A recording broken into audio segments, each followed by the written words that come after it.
Innal hamdalillah nahmaduhu wa nasta'inu wa nastaghfiruh wa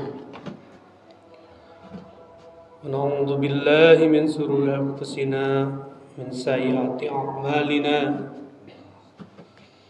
may yahdihillahu fala mudilla lahu wa may yudlil fala hadiya lahu asyhadu an la ilaha illallah wahdahu la syarika lahu asyhadu anna Muhammadan abduhu wa rasuluh. Allahumma sholli ala Sayyidina Muhammad wa ala ali Sayyidina Muhammad, amma ba'du.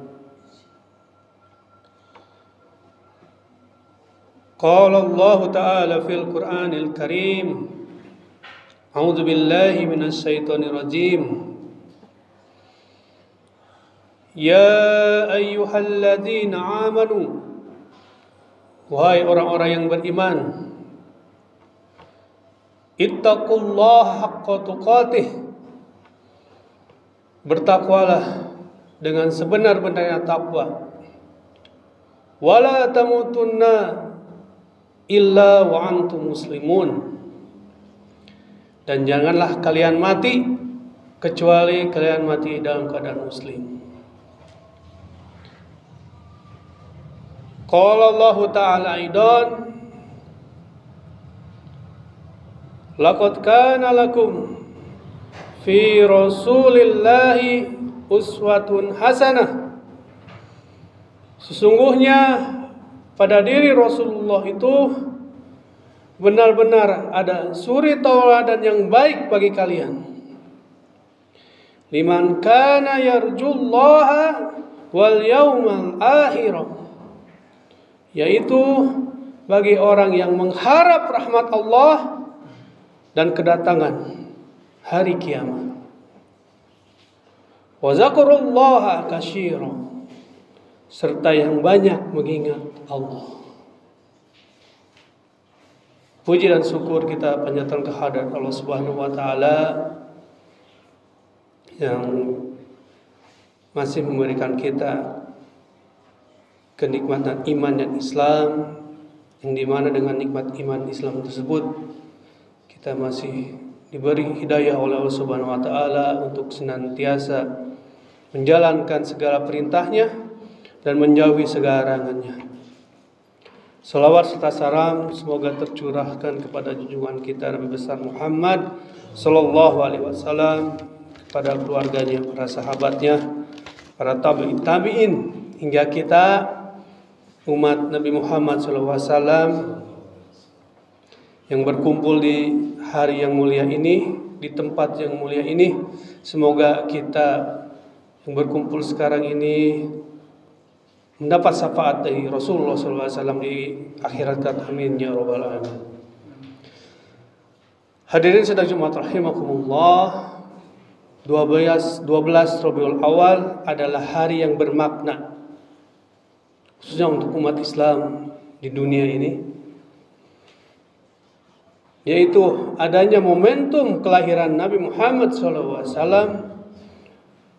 Dan bagi kita umat Islam, marilah kita sama-sama menghayati, meneladani kehidupan Nabi Muhammad SAW dalam setiap kehidupan kita sehari-hari. Khatib ingin membacakan secara singkat biografi Nabi Muhammad SAW yang pas sekali jatuhnya di negara kita itu hari Jumat 12 Rabiul Awalnya. Untuk itu, seperti yang Allah firmankan dalam surat Al-Ahzab ayat 21 tadi, bahwa laqad kana fi rasulillahi uswatun hasanah. Ada uswah, ada teladan yang baik dari segala aspek yang ada dalam diri Rasulullah SAW, apapun itu. Dan insya Allah di kesempatan yang terbatas ini, khatib akan membacakan biografi singkat kehidupan Rasulullah SAW. Nabi Muhammad SAW adalah anak Abdullah bin Abdul Muthalib. Ibunya adalah Siti Aminah bin Wahab. Keduanya berasal dari suku Quraisy yang dipandang adalah suku yang mulia. Nabi Muhammad lahir pada hari Senin 12 Rabiul Awal tahun Gajah, atau bertepatan dengan 20 April 571 Masehi. Dan Nabi Muhammad SAW ketika dilahirkan dalam keadaan yatim.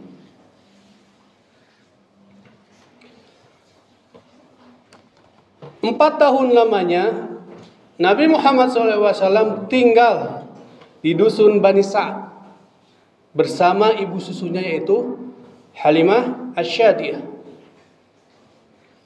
Menjelang usia 5 tahun, Nabi Muhammad SAW dikembalikan lagi kepada ibunya. Karena pada saat itu ada kejadian pembelahan dada pertama Nabi Muhammad SAW oleh malaikat Jibril. Khawatir Halimah Asy-Syadiyah akan hal tersebut sehingga menyerahkan kembali kepada pihak keluarga. Karena adat bangsa Arab waktu itu adalah ketika ada bayi itu disusukan ke orang lain. Ketika berusia 6 tahun, Nabi Muhammad SAW menjadi yatim piatu karena ibunya Siti Aminah meninggal dunia. Nabi Muhammad SAW diasuh oleh kakeknya yaitu Abdul Muthalib, seorang tokoh Quraisy. Hingga menjelang usia 9 tahun, selama 3 tahun dia diasuh oleh kakeknya sampai wafat kakeknya tersebut. Dan akhirnya Nabi Muhammad SAW diasuh oleh anak Abdul Muthalib yaitu Abu Thalib, pamannya Nabi Muhammad SAW. Saat berusia 12 tahun, Nabi Muhammad SAW diajak pamannya Abu Thalib untuk berniaga, berdagang ke negeri Sam. Negeri Sam itu sekarang itu Palestina, Lebanon, Suriah, dan Jordania. Dan bertemu oleh seorang pendeta ahli kitab, yang dimana pendeta tersebut tahu ciri-ciri orang yang akan menjadi rasul, ciri-cirinya itu, sehingga pendeta yang di Sirah dikatakan bernama pendeta Bukhiro itu menyuruh Abu Thalib membawa lagi Nabi Muhammad SAW kembali ke Mekah. Kenapa? Karena takut ketahuan oleh orang Yahudi. Karena orang Yahudi tidak ikhlas, tidak rela penerus kerasulan Nabi Isa itu turun di Bani Ismail, bukan Bani Israel. Makanya ketika telah kelihatan ciri-ciri kenabian, pendeta Bukhiro menyuruh Abu Thalib untuk kembali lagi ke Mekah.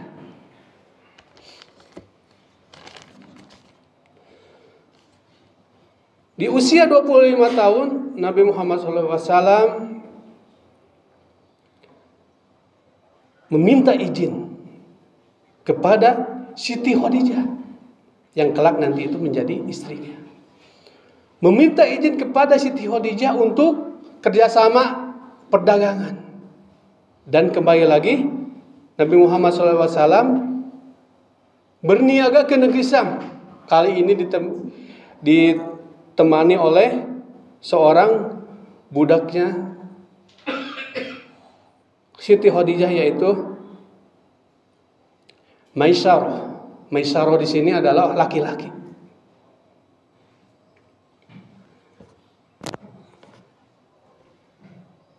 Kerjasama perdagangan antara Nabi Muhammad SAW dan Siti Khadijah akhirnya diteruskan kepada jenjang pernikahan.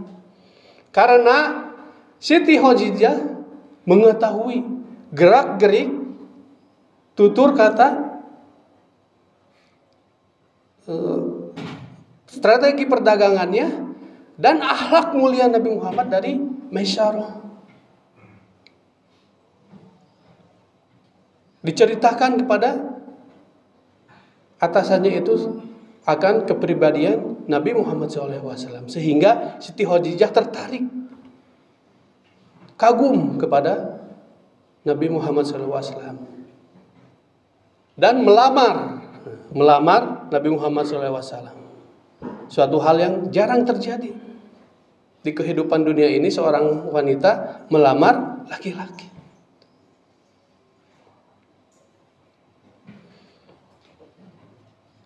Nabi Muhammad SAW menikah di usia 25 tahun, sedangkan Khadijahnya berusia 40 tahun.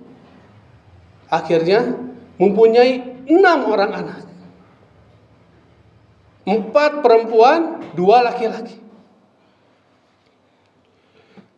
Yang perempuan itu Zainab, Ruqayyah, Ummu Kulsum, dan Fatimah. Sedangkan yang 2-nya yang meninggal ketika masih kecil yaitu Qasim dan Abdullah. Itu hasil dari pernikahan Nabi Muhammad SAW dengan Siti Khadijah. Memasuki usia 35 tahun, Nabi Muhammad SAW mempunyai peristiwa yang membuat beliau digelari sebagai Al-Amin oleh orang-orang Mekah.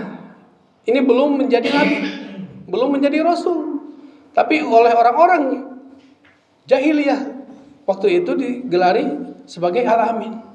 Kenapa? Karena ada peristiwa ketika Mekah dilanda banjir hebat, Ka'bah ada yang sebagian rusak, sehingga pada saat itu para suku saling bertengkar siapa yang berhak untuk meletakkan Hajar Aswad di dekat Ka'bah ini. Akhirnya qadarullah, atas izin Allah, digerakkan hati orang-orang Quraisy tersebut untuk menunjuk Nabi Muhammad SAW pada waktu itu. Dan tidak serta-merta Nabi Muhammad itu langsung mengambil batu Hajar Aswadnya, nyimpan sendiri, tidak. Dengan kebijaksanaan beliau mengambil selembar kain dan meletakkan Hajar Aswad tersebut, dan memerintahkan kepala suku yang ada di Mekah tersebut untuk bersama-sama mengangkat Hajar Aswad tersebut. Dan akhirnya populerlah Nabi Muhammad SAW sebagai seorang yang Al-Amin, seorang yang dapat dipercaya.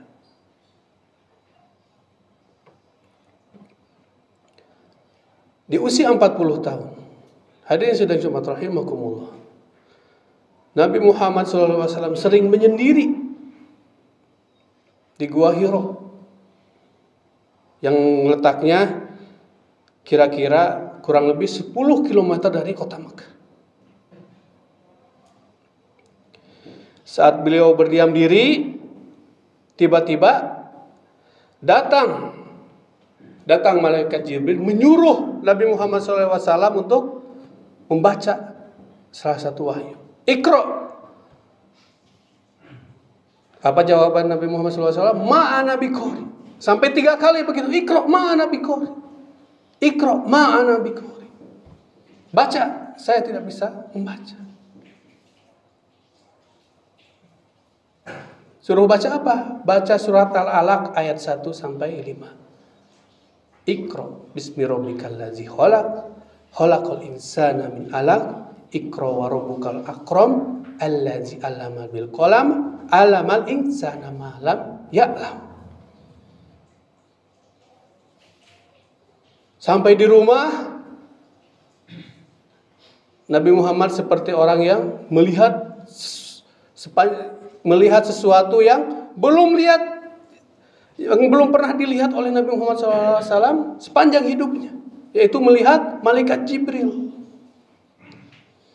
Sehingga khawatir, Siti Khadijah membawa Nabi Muhammad SAW kepada Waraqah bin Naufal, seorang ahli kitab, keponakan dari Siti Khadijah. Dan Waraqah bin Naufal mengatakan kepada Siti Khadijah, sesungguhnya suamimu ini adalah calon Nabi dan Rasul Allah. Karena dalam sepengetahuan Ahlul Kitab telah datang Jibril pun mendatangi Nabi Musa dan Nabi Isa seperti yang dialami oleh Nabi Muhammad sekarang. Dan terbukti memang akhirnya Nabi Muhammad SAW menjadi Nabi dan Rasul terakhir hingga saat ini. Barakallahu li wa lakum.